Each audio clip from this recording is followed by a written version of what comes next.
Good news mga kalapatids, eto nakauwi na yata yung hinihintay nating last bird. Masarap to. Saan? Yung kabilang pinapakawala ko. Ayun, nakasara daw yung kabilang section. Tapos ayun, nakataniman dati may kalapate, no? Nakaipit kasi yan. Ngayon yung ibon, ayun, pasok! Ayun, siya nga mga kalapatids, confirm. Pagod na pagod, ayan no? Oh, kamusta ka na po? Yung nangyari sa'yo? Siya si Idol Madla, nakakahanga, may mga hawak, gandang linyada. Ika'y inspirasyon kung bakit hanggang ngayon ako'y palaging kumakarera.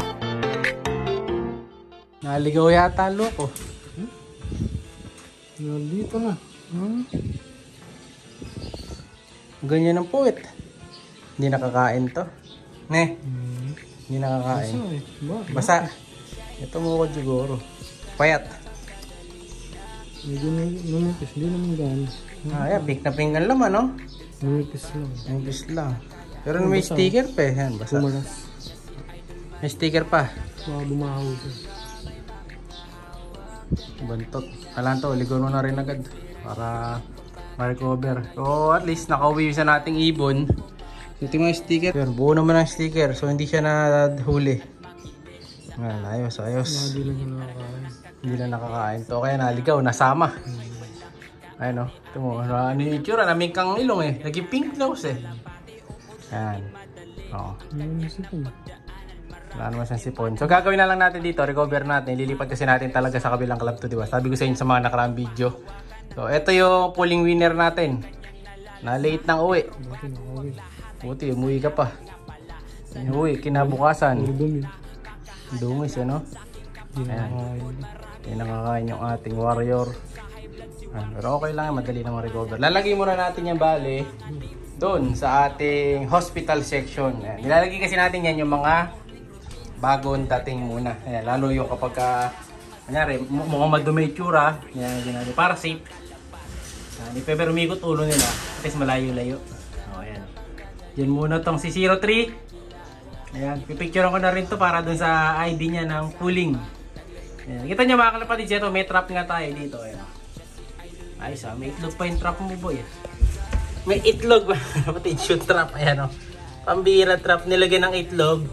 Merong mani. Ang problema, walang nabibiktima. Walang dumidikit na daga. Ayan o. Pag dumikit yung kamay mo dito, lakit niya mga kalapatids. Ayan o. Parang hindi na nakakawala daga dito. Pero na lang kung malaki. Yung mga bibwit, sure huli dito eh. May mani pa oh. Pag inangkat mo yung mani, huli ka. Oh, yung itlog yan. So pag may dumaan dyan, huli. Kasi maganda to kung ilalagay yan dito sa sulok. Kasi pag sa sulok yan nilagay, matik papasok eh. Pag dito kasi malayo na eh. No? So ayun nga ibon natin. Hindi na natin narinig yung doorbell kasi nga di nakalagay. Walang doorbell. Pero ayun yung warrior. Okay, pa-recover ka lang dyan. Dahil Monday ngayon, mga Wednesday, okay na to. Pwede na nating i-recover para sa next training doon sa kabilang club. Kaya sasali natin to doon sa sprint doon eh. Mahabang training, pero yung karera, 250 kilometers lang.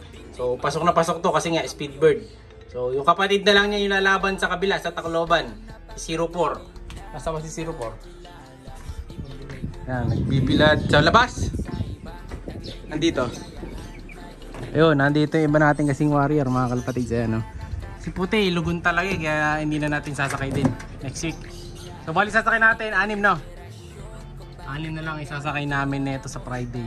Ilan ang ibon ang nabawas? Inawasan na na. Di, 5 na lang boy. Wala na si Puti. So 5 na lang. 1, 2, 3, 4. Baka ito yung blue bar. Baka itong blue bar na to. Patay yung sa likod, isa. So total of 5 birds na lang. So nabawasan na naman tayo ng isa. Nakanantin na pa. Ayan. So maglilinis muna ako. Bababa na ako mga kalapatids.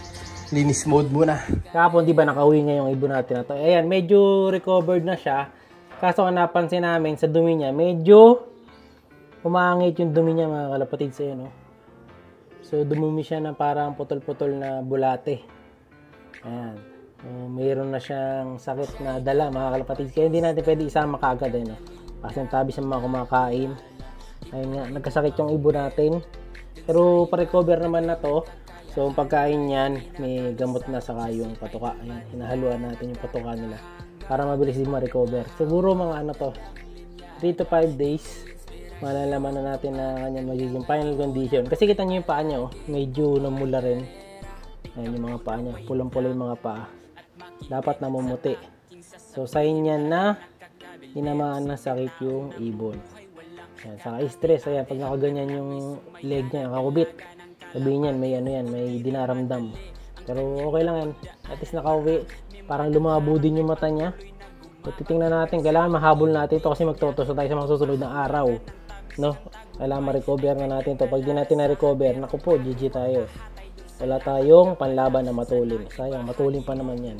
Dahil yan ay one-time pulling winner na. So yan, ayan muna natin siya dyan para makapagpahinga.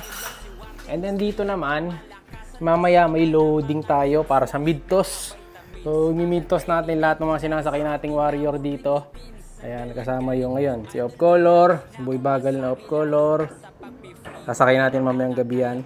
Tapos ito, si Puti hindi na natin sasama. Resigned na muna yan. Kasabay na ni 03 yan sa next na laban. So ang isasakay pa natin na iba pa, ayun, yung dalawa pa na yun. Si Boy Tigas, saka si 04, yung kapatid. Saka yung iba pa mga ibon. Ito, hindi kasama to. Hindi naman natin sasakay to. Next watch pa to. Sa mid-toss. Kasi malayo yung mid-toss. Ang mid-toss namin, nasa ano yata, Laguna. So halos pa Quezon na din. So di natin pwede sakay iba to kasi di pa tayo nakapag second toss. First toss kasi natin pulilan, di ba? So susunod siguro natin toss. Baka ano na, tingnan namin kung magmamalolos or baka rekta ano na, rekta tabang. Kasi dalawa lang naman dadagdag natin. Yung iba sanay na. Ito. Ito nyo.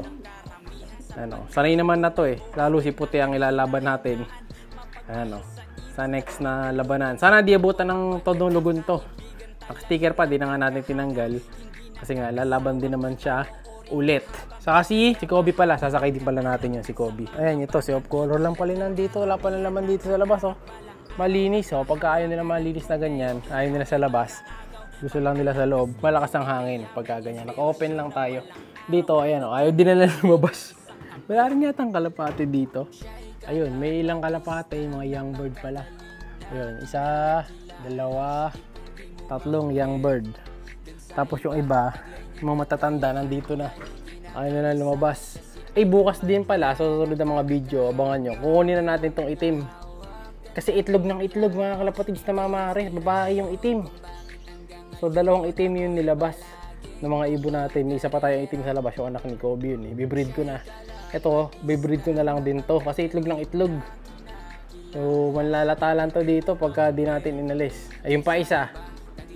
Itlog din ng itlog si Kalawang. Pambihirang Kalawang to, ayan, oh. Oh, itlog din ng itlog. Babae din pala yun na natin Kalawang dito. So, ibababa ko na din yan sa mga susunod na araw. Dahil ginagawang paitlogan yung kulungan natin. Malalatayan, no? So, abangan na lang natin magiging kondisyon ng mga warriors natin. At ready tayo mamayang gabi para sa mid-toss ng Quezon, mga kalapatids. With pooling, try nating sumali kung may sasali pa natin yung iba nating pampuling, lalo na si Wantay. Bye! Siya'y kalapatistang napakagaling na kinakilala.